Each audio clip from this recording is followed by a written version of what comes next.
it literally took me a good 90 minutes just to calm down from the match. It was so draining. I felt like I was there. I felt like I was out there. The emotions. I have so many nerves going into it because it's Anfield.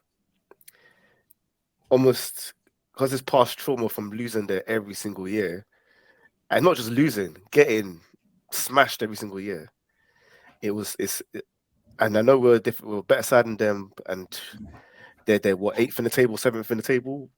I still had fears of going there, and yeah, going to it, I was very nervous. It's Anfield. They all, every single team has gotten touched at Anfield. Every top team, everybody. So, and well, good side, but we're not any different from those top teams. So yeah, we could have easily went there and lost. So going into the game, I was very nervous, but we started well. We dominated them. We were playing through them easily. It wasn't even difficult for us. And yeah, we got the goal from Martinelli. And yeah, it's a mix up header back for them. And yeah, we got a goal. We fully deserved to be ahead. We kept control of the match. We we wasted time when we had to slow down the pace because once you get the crowd in it, that's almost like an extra play for them. So you got to slow down the pace tremendously. And we got a second goal, controlling the game, and then we allowed the crowd to get into it, and then the tides went in their favor. And yeah, essentially, it was all Liverpool since from then on, all from then on. And the margins are so tight at the top level of the game, and there are two little openings from two mistakes. Well, a big mistake from Zinchenko at the end. Yeah, and they got to 2-2. But overall, it's a good point. I'm never going to say it's a bad point, but it could have been three. What do you guys think? Yeah, I think it's at the highest level, you have to see as 2 points dropped because you guys are 2-0 up. So even though it is at Anfield, but yeah, great game, one of the best games in the Prem this season. Yeah, Arsenal, they showed their mentality, came out strong, balling out, playing it. Yeah, at Anfield to be balling out like that shows the mentality and the type of team that Arsenal are this season. They took advantage of defensive mistakes for the first goal, and then the second goal. Again, Trent has been, a bit suspect defensively, and they took advantage of that with the second goal. Great header from Jesus. He's hit the ground running since he came back from his injury. Yeah. That's been important for Arsenal. Very important because if it's Nketiah up front, yeah, I don't know if he will get the goals that Jesus has been getting. So, but yeah, great start from Arsenal. They were pressing Liverpool. Liverpool couldn't really play out from the back because if you think about it, that midfield they haven't really got ballers like that. Players that can play in tight spaces. So yeah, they got shut down the first half an hour by Arsenal, and then something changed. There was a changing point, and then yeah, Liverpool they got the momentum, and yeah, they got the goal, and then from there they kind of dominated the game. I feel if you went into the halftime at 2-0 up, just mentality wise, like for example, Liverpool team talk is saying we got to dig in now, lads. Let's go over the mountain. Let's really go for them. And they really they're thinking in their heads, we need 3 goals to win this game in one half. Whereas they went into this half time thinking, all right, lads, now we got them. We can do this. We really half the deficit. I mean, all we need is one goal. Once you get the next goal, is we're going straight. Let's go for them straight away. So it's totally different team talks you have going into 2-1 or 2-0. So yeah, I think Anfield. Obviously, I think Anfield is the toughest place ground to go, and it's such a psychological beast, especially when they play a top team. They just show up. They just show up. It's so difficult to play there. So overall, I still feel it's a good point, and we showed what we are about. Even though they put it on us. We still didn't lose the game. We could have easily lost that game. We would have lost that game last year. So it's definitely an improvement. What do you think the changing point was in the game? Shaka. Xhaka trying to fight Trent was a changing point because as soon as that happened, Liverpool got their goal. It was literally a minute after, and because up until then the crowd were out of the game, they were quiet. Liverpool were they looked a bit nervous. They looked a bit edgy. They didn't look awake. They looked sleeping. Arsenal were just bamboozling them. And when that happened, you see Trent get annoyed. You see Henderson start mouthing off. That galvanizes the players. Now they're awake. It's like they had this. It was weird. It's like they had this brotherly thing where it's like you got one. You tried to get one of our boys, one of our brothers. Okay, now we're coming for you. At that very moment, the game changed. I'm not trying to blame Xhaka, but he's a seasoned pro. Every single team knows that if you get the crowd at Anfield going, it's a wrap. Liverpool are the best home team in the world. That Anfield advantage is crazy. It's when they say, "Oh, yeah, home advantage," and you think, "Like, how can a home pitch give you advantage?" Anfield is raw. It is raw. When that crowd gets going, that's 13 man. I swear, they had like another room and another man in the midfield when the crowd got going. It was crazy. All of a sudden, the players are energized. Salah woke up. Henderson woke up. Trent started moving mad. That was the turning point of the game. And Arsenal, I think Arsenal played. They played well first 20, 25 minutes, 30 minutes. Played well. I don't think they were bossing their game by any stretch of the imagination. I just thought they were more neater on the ball and took their chances well. But as soon as Liverpool got that first goal, to halve the deficit, you knew what was coming. And I don't think Arsenal played well, or they played amazing to get a 2-2 draw. I think it was by the grace of God and by the amazing performances of the goalkeeper, because Liverpool it was an onslaught. Second half was an onslaught. It wasn't that Arsenal played sick defensively. They were cutting you lot open time and time again. It's just they couldn't finish. There was one chance where what's the name? Nunes had that one-on-one hit straight at the keeper. There was chances like that. Gakpo moving. Gakpo's crap, man. I don't think he's rubbish, man. Gakpo's rubbish. Liverpool missed some Diaz so badly, but Salah was missing bare chances. He had about 5 chances where he just hit straight at the side netting. That pen as well. The pen. He missed the pen. So there was Liverpool just wasn't clinical with their finishing because it was an onslaught, and there was times where Ramsdale was moving mad. Remember that save from Salah where he got the deflection and he got the fingertip round the corner? He was moving mad. That second half was just attack versus defense, and your defense was getting breached.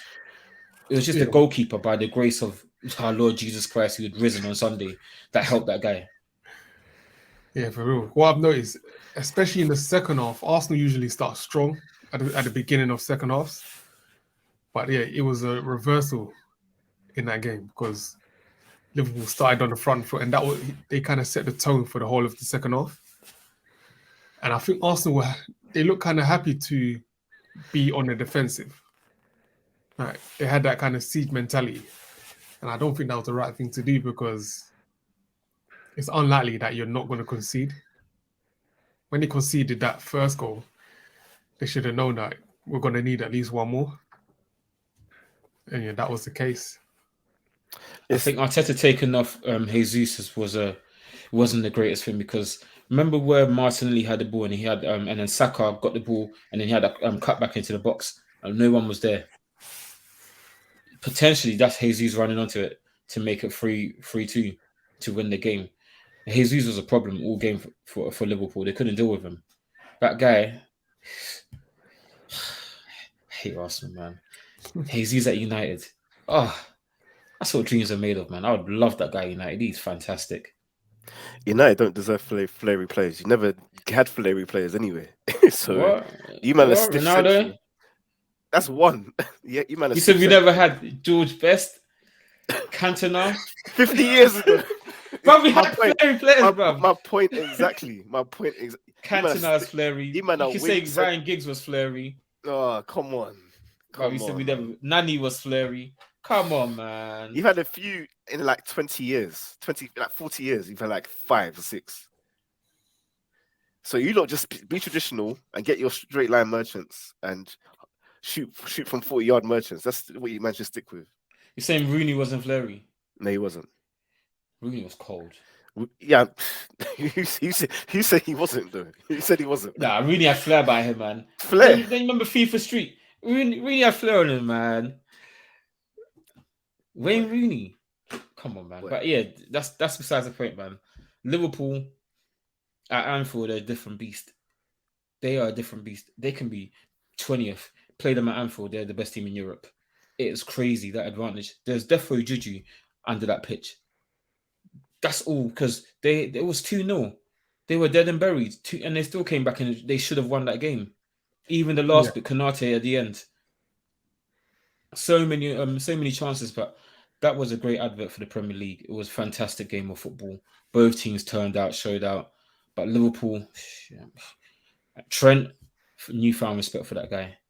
Trent attacking wise is crazy. He's mad. He was actually dominating the game second half from right back. He was just like, you know what? I'm not going to defend. I'm just going to push up. Pinging crosses left, right, and centre through balls. Trent was even he had that shot from like 30 yards out that nearly went in. Trent was moving mad. That game was. I clapped at the end. I was like, "This is football, man. That's the best game I've watched since the World Cup final." SB, what do you think of Arteta's substitutions? Let me say 3 points. I've got 3 points I was going to raise. As an Arsenal fan, looking at the game yesterday, looking at the team, you can definitely see the progress we've made. Going there and going 2 goals up against Liverpool at Anfield, silencing that crowd, and almost of our own doing, we gave them a reason to get loud. Second of all, I can see the levels we can go to. I can see that. I see where we can improve on. If you look at a team like the team who's gone there and destroyed Liverpool is Real Madrid. Look at Real Madrid's team and tell me how many emotional players do they have? No, sorry, Real Madrid's team. Yeah, how many emotional players do they have? How many players wear their heart in their sleeves? How many players are just diving in? Like they just have techie players. One. Who? Valverde. See what he did yesterday when punching that man. Fair enough. But their main guys, they don't even show emotion. Modric don't show no emotion. Toni Kroos don't show. Benzema, they just do their thing and they don't say nothing to nobody. They don't even scream or shout. And that's the level we need to get to. We need to be able to not get too emotional and get into a battle with these teams. We need to go there and play our football regardless of what's happening. That's why City have won so many titles and they've done so well. They don't really have an emotional team either. Whereas Liverpool on the other end are so emotional that if you get them riled up, they're going to perform. Thirdly, you can see we didn't have much players on the bench to bring on, especially from attacking position. We couldn't. If you're going to take off Saka, who are you taking him off for? If you're taking off Martinelli, who are you taking him off for? Trossard. But Trossard in this kind of game doesn't work because we don't have the ball. We need he's not a fast player. We need players that are fast that can do well on the counter attack. Like if we had options off the bench, we could have changed the game. I feel. I would have liked to see, in hindsight, I would like to obviously see Tierney come on a lot earlier because you see Zinchenko's a liability at times, and he's getting pops down that side. And what I'll say about Arteta, once he has his team, he doesn't really like to change his team. So once he has his 11, he doesn't like to change that 11. He doesn't like to deviate from that 11.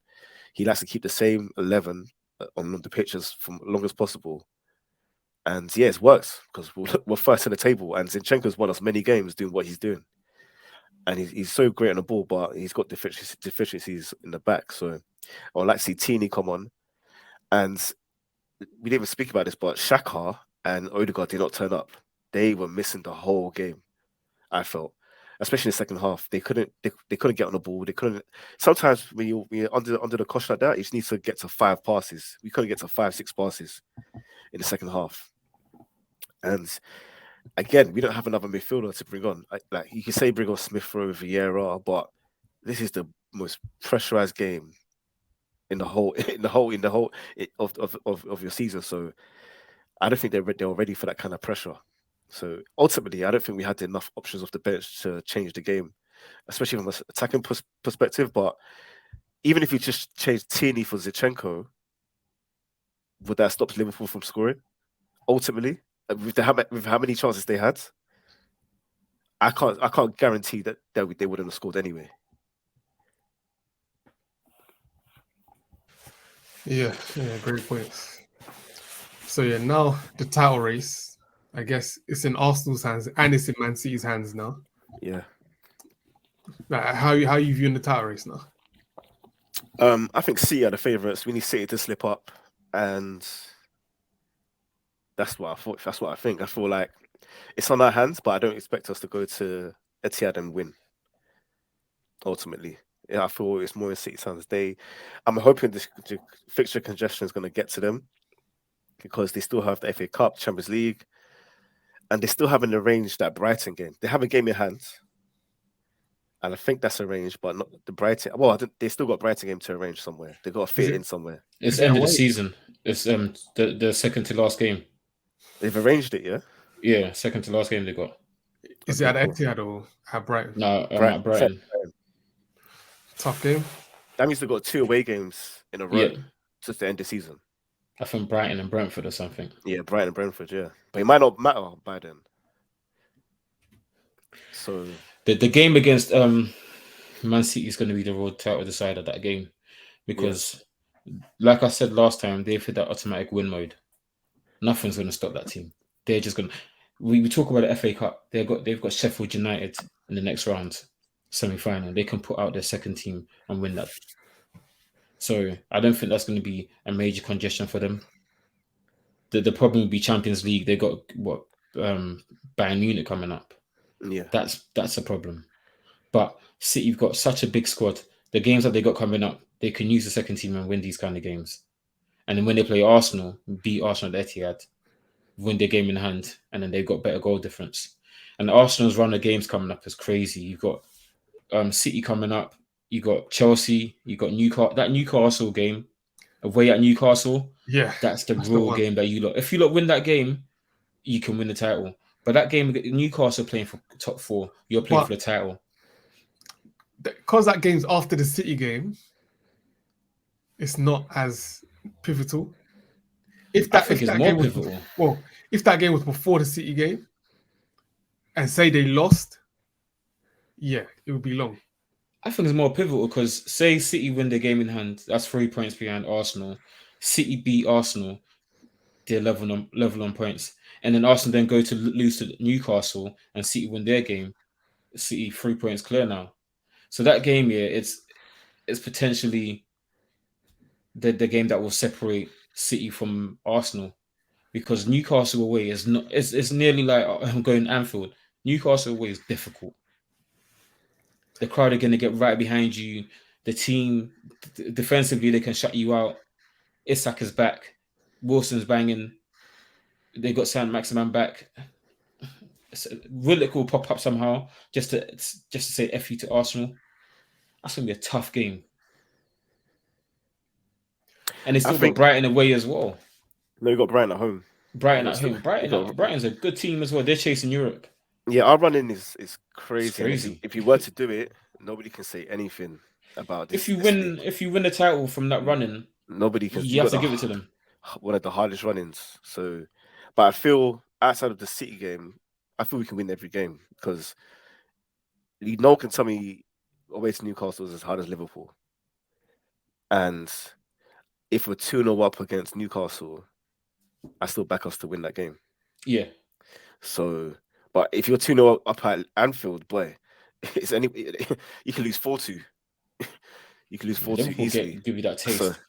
yeah, so that's my perspective. But I feel we can lose to City and win the rest of our games. But But again, everyone's counting Chelsea out. I know Chelsea cracked this season, but they can turn up at home. Yeah, I personally think if Man City beat Arsenal, I think the title's theirs. I think they're yeah, gonna of win. course. I think this is theirs to lose now. Nah. Like I've said before, you're 28th of May. at 3 p.m. Crystal Palace Park. We're gonna have the Arsenal bottle the league party. Bring your friends, bring your drinks. We're gonna have a barbecue, man. Because I'm ready, man. No trophies. If you let them win this league, it's a wrap. Yeah, And it's tough. that bottle word gets me because we've won 7 out of the last 8 games. 7 out of the last 8 games. If you don't win the league, you've How do we bottled it how do we bottle it if we're still winning because games? you're 6 points clear. We're still winning games though. What more do you want us to do? Keep winning. All right. You said, cool. like you said, you're still winning games, yeah. So you're still winning games. You're 6 points clear of City. So if you don't win the league, you've bottled it because, like you said, we're still winning games. So if you don't win the league, that means you've lost 2 games. Wait. Who's the favorite to you for the title? Arsenal, you're 6 points clear, and why? Why? So why are you guys favorites? Because you guys have shown to me that there's a different mentality this season. You can actually play ball. You could go to Anfield, even though you got dominated, you still run away with a point. You have shown that you lot have gone up another level this season. You're getting some of your players back from injury now, but Jesus is back. Unfortunately, Tomiyasu is gone for you guys, but Jesus is a big bonus for you guys. Partey stayed relatively fit as well. You guys have got a good team, so I expect you guys to go on to win the league because you're 6 points with 10 games left. To be honest, I think the main thing is Man City are still in 3 competitions. Yeah, and you got a week to rest every single game. Man City might have three days to rest. You got 9 games left to win the league. You got your 6 points clear with 9 games left. But I expect you not to lose to City and win every other game. I will say this is where Pep's genius comes in, where a player like Calvin Phillips, he ain't played all season. He's fresh, and he'll start playing like 4 or 5 games in a row. There'll be no fatigue in that Man City squad. Trust me. So go on. Whereas Arsenal, what was that stat I heard from Saka that he's played in this many amount of Prem games in a row? It was like maybe like 50 something. I said it was like 70 or something. Yeah, it was almost like 2.5 seasons he started every single game. Or he's played, because I know he was benched the last game, but he's played then at least every game, like for the last 70 plus games. Yeah. Saka played poorly yesterday. That was his worst game I've seen this season. Poor is strong. What I would say is that, again, I thought about this morning actually. If we had options off the bench in the second half to go out there and counter attack, I think it would be a different game. But we don't have those. We ain't got the players for it. But yeah, I still think City's to lose because they got the struggle squads. And I'm telling you, for the Arsenal game, they're gonna rest their players, their big boys, and they're gonna bring them all back for the Arsenal game.